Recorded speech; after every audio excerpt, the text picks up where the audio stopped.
This daf is sponsored by Charles Tawil in honor of the bar mitzvah of Yitzchak ben Levana. Thank you for your sponsorship. If you would like to sponsor an 104a Daf, please see the description box below and see the description box below to see how you can support this channel. We continue now at the top of Daf Kuf Daled Amud Aleph Mesechet Kesuvos. This is Kesuvos Daf 104a. On the previous summit, the Gemara was discussing in which city did Rebbe live. Did he live in Beis Sha'arim or did he live in Tzipori? And the Gemara says really he lived in Beis Sha'arim. But the Medalliu Vasam Avira, but Tzipori was a place that was high up. It was in the mountains. It had good air, and so therefore when he was sick towards the end of his life, he moved to Tzipori. And the Gemara continues, Ahu Yom Denach Nafshe de Rebbe, on that day which Rebbe died, Gazu Rabbanan Tanisa, the Rabbanan, they decreed a fast, Uvo Rachme, and they daven for mercy, V'amri, and they said, Kol man damar nach nafshe de Rebbe, anybody who says that Rebbe has died, Yidkar becherev, he should be pierced with a sword. Slika amse de Rebbe le'igra, so the maidservant of Rebbe, she went up to the roof. Amra, and she said, El yonim evakshenes Rebbe, the upper worlds, they're demanding Rebbe, they want Rebbe to come to them, they want him to die. V'atachtonim evakshenes Rebbe, and the Talmidei Chachamim down below in this world, they also want Rebbe, they're saying they want Rebbe to live. Yehi rotzon sheyichofu tachtonim es ha'elyonim, it should be the will of HaKadosh Baruch Hu, that the lower worlds should defeat the upper worlds, and that Rebbe should live. But then she saw how many times Rebbe was going to the bathroom, and he had to take off his tefillin, and then put them back on, and he was in pain from this. Again, as we said, he had like a stomach ailment. So then she said, she changed her mind, and she said,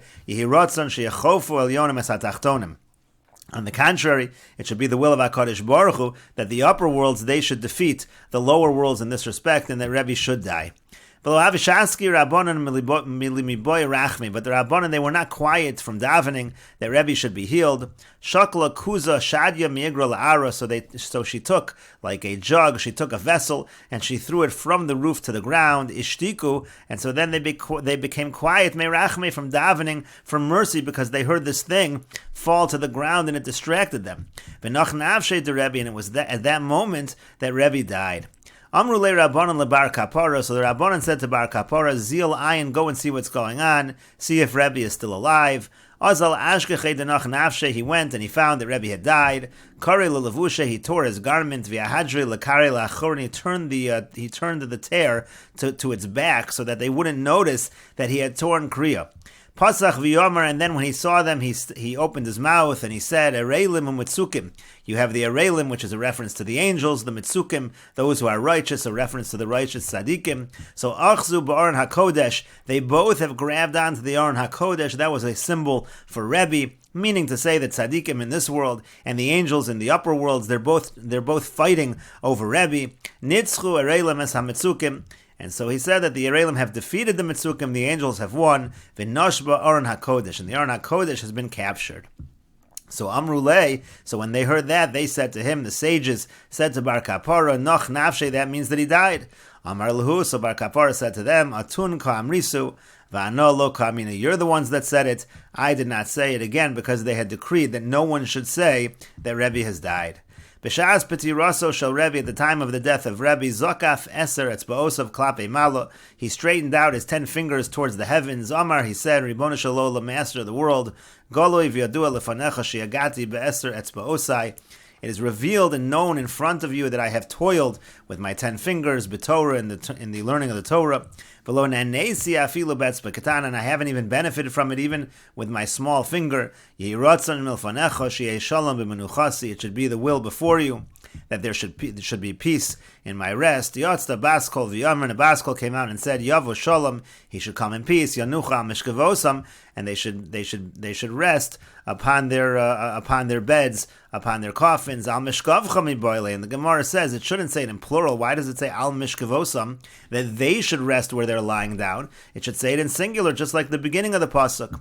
And so the Gemara says, Messiah Leila Rebbe Chia bar Gamda. This, the way the pasuk is phrased, is a support for Rebbe Chia bar Gamda. The Omer Rebbe Chia bar Gamda, because Rebbe Chia bar Gamda said, Omer Rebbe Yossi ben Shol, that Rebbe Yossi ben Shol said, B'shoah she'at tzadik nifter min ha'olam, at the time that the tzadik departs from the world, Omrim malachi ashoris, lefnei HaKadosh Baruch Hu, so the malachim say in front of HaKadosh Baruch Hu, Ribono shel olam, Master of the world, tzadik ploni ba, the particular tzadik, he is coming, he's now coming to the next world. Omer lahem, so he says to them, Yavo tzadikim v'yotzu likroso, so the tzadikim should come, and they should go out and towards him to greet him.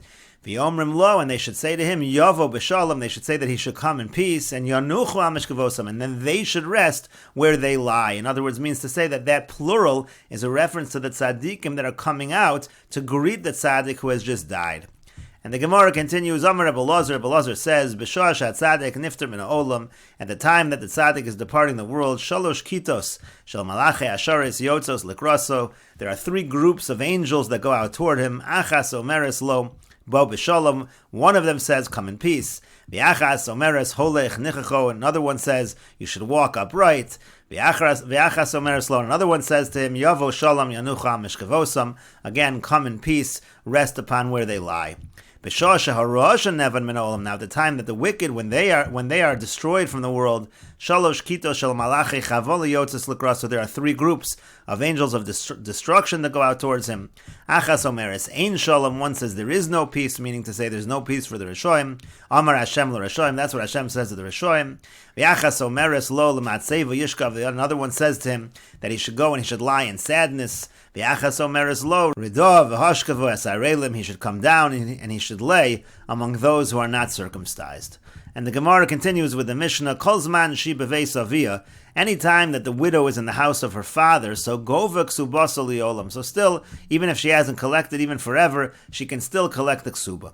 But kol zman shi beveis bala, but any time that she's living in the house of the estate of her husbad, so gova ksubasa ad esrem v'chamesh shanim. So then she can only collect the ksuba for 25 years, sheyesh b'chafei shanim shetasa tova keneged ksubasa, because in the span of 25 years, it's enough time to do favors according to the value of her ksuba, meaning she has spent the ksuba, she spent it doing favors for people and doing things, and therefore there's no reason anymore to collect the ksuba. She has already spent that amount. Divrei Rabbi Meir, she'amar mishum Rabbi Shimon ben Gamliel. That's the opinion of Rabbi Meir that says that in the name of Rabbi Shimon ben Gamliel. And the Mishnah continues, V'chachamim omrim, and the Chachamim say, Kol zman shi beveis bala, as long as she's in the house of her husband, exactly the opposite. If she's in her husband's house, in his estate, gova ksubasa liol, and then she can collect forever. But Kol zman shi beveis avia, but as long as she's in the house of her father, gova ksubasa ad esrem v'chamesh shanim, then she can only collect for 25 years. But after 25 years already, then we assume she was mochel the ksuba. Meisa, if she dies, Yorshem mazkirin ksubasa ad esrem v'chamesh shanim, then those who inherit her, they can mention her ksuba to collect her ksuba only for 25 years, until 25 years. And Rashi over here says, Kol zman shi beveis avia v'hayorshim zanu hasham. So again, according to the first opinion of the Mishnah, as long as she's in her father's house and the yorshim are supporting her over there, so govek subasa kashatirtz, again she can collect forever. Shetasa tova minichse yisomim nosenes lechem umelach l'shchena. However, if she's in the estate of her husband, so then she's giving away from the property of the yisomim. She's in the estate of her husband, of her late husband. She's giving away bread and salt to the neighbors, and therefore she's using up, according to the first Tana of the Mishnah, she's using up the ksuba already. So after 25 years, she can no longer collect. Again, that's the opinion of Rabbi Meir in the name of Rabbi Shimon ben Gamliel. Rashi says, "V'chachamim," but the Chachamim say, "Lohuzkur esrem v'chamesh l'inyan hatova shetasa." When we talk about 25 years, it's not because she's going to do favors and spend the money. V'lo avsadua rabbanon ksuba. That's not a reason that the rabbanon say she doesn't get the ksuba. Ucheshahuzkur esrem v'chamesh. When they say there's a limit of 25 years, that's for a different thing altogether. Say the Chachamim. L'inyan hamechila huzkur. That's talking about in terms of mechila, forgiveness. The hoel v'shaska v'lotava kol hashanim halalu machalta. Since she was quiet, she didn't claim it for 25 years, it's an idea that she was mochel. That's not the idea of Rabbi Meir. Rabbi Meir says the idea is that within the 25 years she spent the ksuba. The Chacham are saying there's a concept of 25 years, that after that she's been mochel the ksuba. Hilkach kalzman she beveis bala ein shti kasa mechila. And therefore Rashi explains, if she's in the house of her husband, the fact that she was quiet, that's not called mechila. So there she doesn't want to protest about the ksuba because she's embarrassed, she's living with them. But if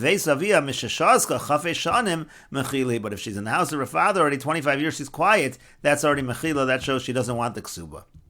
Meisa Yorsha, Maskirin Ksubasa, Klamar Tzrichim Limchos Al Ksubasa, Beso Chafei Shanim. Again, if she dies, so the Yorshim also, they have a limit of 25 years. If they want to collect the Ksuba, they have to protest about the Ksuba within the 25 years. And the Gemara says, Amar le Abaye Rav Yosef. Abaye said to Rav Yosef, Aniya should be Yisrael at Esrim v'chamesh shanim, u'marta bas baitos at Esrim v'chamesh shanim. The poorest woman of Israel, she gets 25 years, and Marta bas baitos also, she gets 25 years. Amar le, so he said to him, Lafum gam l'shichna, according to the camel is the load, meaning to say that the poor, even though her ksuba is far less, but she's also going to spend less. And the woman who's very wealthy might have a much larger ksuba, but she'll also spend more, so they're going to spend it in the same amount of time. They asked the following question, Rabbi Meir, according to Rabbi Meir, do we divide it up? In other words, if the idea is that each year of the 25 years, she's spending some of the ksuba, so maybe we should subtract from the ksuba with each year. Do we just say that after 25 years she loses the whole thing? Or do we say that each year that goes by, she loses a little bit at a time, she loses another 1/25th? And the Gemara says to that, Teku, the Gemara leaves that as a question.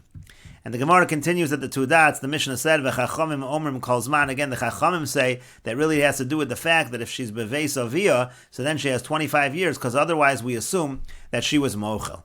Amar le Abaye Rav Yosef. Abaye said to Rav Yosef, "Asoi kodem shkias achama gova ksubasa leachar shkias achama lo gavia." Doesn't make any sense. She comes before shkia, let's say the 25 years, right before it's finished, she can collect the ksuba. But if it's after shkia, if it's after sunset, now the 25 years up, suddenly she can't. Vahi porsa achilta. Do you think in that little moment she was mochel the entire ksuba? Amar le. So he said to him, yes. Kol midas chachamim kainhi. That's exactly how the chacham always measure things. There's always going to be some time frame, some limit. Be'arboim saw tovel, be'arboim saw chaser korta ve'eno yachol litvol behen. For example, a person can immerse himself in a mikvah of 40 saw, but if it's 40 saw less 1 quart of even less by a small amount, you're not allowed to immerse there. So you see again, once there's a shear, if you don't have the shear, so that's it. And the Gemara continues, Amar Rav Yehuda, Amar Rav. Rav Yehuda says, the Rav says, Hey, Rabbi Yishmael Rabbi Yossi lifnei Rebbe. Rabbi Yishmael Rabbi Yossi testified in front of Rebbe, Sha'amar Misham Aviv, who said in the name of his father, Lo shanu ela she'ein shtar ksuba, yotze mitachas yodeh. This whole halacha is only true if she doesn't have the shtar ksuba, if she doesn't produce the shtar. Avol shtar ksuba yotze mitachas yodeh. But if she has the shtar ksuba, gove ksubasa liolam. So then this whole limit of 25 years doesn't apply. Then she can collect forever. Rebbe Lazar says, "Afilu shtar ksuba yotze mitachas yodeh." No, even if she has the shtar ksuba from in her hand, eina gova ella ad esrim v'chamesh shanim. She's only able to collect for 25 years. And Rashi over here says, "Shtar ksuba yotze bebezin mitachas yod." If the shtar ksuba goes out in bezin and she produces the shtar, so gova ksubasa liolam. So then she collects the ksuba forever. Sheilu machalta haisa moseres lem shtar ksuba, because if she had been mochel, so she would have given away the shtar. The fact that she has the shtar is an indication, says Rashi, that she was not mochel. And the Gemara continues, Mesiv Rav Sheshes. Rav Sheshes asks the following question, Baal Chov gove shelo be'azkar. It says that a Baal Chov, he's able to collect even without mentioning, meaning to say, even if he hasn't mentioned it for many years, a Baal Chov can always collect. And the Gemara says, Hey Chidami, what's the case? Either lo nakat shtar, if the case is that the Baal Chov doesn't even have a document, he doesn't have a shtar, but my Gavi, how could he collect anyway? There's no evidence that he's owed money. Ela de nakat shtar, obviously the case is that he has a shtar. U'Baal Chov hu de la barachuli, and a Baal Chov, meaning by a creditor, so he's not someone who's mochel. That's why it's saying that a Baal Chov gova shelo b'azkara, even if he hasn't mentioned this debt for many, many years, he's still able to collect, because it's assumed that he has not been mochel. Ha'almona achilta, but by an almona, she would be mochel, even if you have a situation where she produces a shtar, apparently. And the Gemara says, he asked the question and he answered it as follows. Liolam de lo naket shtar. Really, when we talk about a Baal Chov collecting, and the fact that he's allowed to collect even if he hasn't mentioned his debt for a long time, but he's really collecting without a shtar. And the case over here is that the lova, the borrower, actually admitted that he was chayiv to the creditor, and that's why he didn't need a shtar. So we know that there's a chayiv. The question is there a mechila? And again, we're saying, in a situation we're talking about without a shtar, there is no mechila by a Baal Chov, but again, by an almona, so there might be a mechila. And again, we would say that according to this approach, we would say that if the almona had a shtar, so then there would be mechila. It's possible to explain in that fashion. And the Gemara continues, V'amar Rabbi Lo shonin grusha harei kebal chov. But didn't Rabbi Lo say that we learned that a grusha is also like a Baal Chov? In other words, just like a Baal Chov, we don't assume that there was mechila. So too by a divorcee, when she is collecting the ksuba, so also the same thing, we don't assume that she was mochel. Rashi over here says, Shonin Bali Brisa. Again, those who teach Brisas, just like Rav Sheshas asked from a Brisa. Now another Brisa, Grusha Hareika Balchov, Ligvos Liolam, Shalo Bazkara. She can collect forever, even if she's never mentioned it. Vade Lo Mochla. She certainly has not been Mochel. So again, the Gemara has the same analysis. Heichidamni, what's the case? Idalon Nikita Ksuba b'maigavi. If this Grusha doesn't have the Ksuba, so how is she collecting? Elalav the Nikita Ksuba. Obviously, she is holding a Ksuba. And again, so there's a document. Grushi de la basachulihi. And by a Grusha, she's not someone who's mochel. That's why she can collect forever with the star.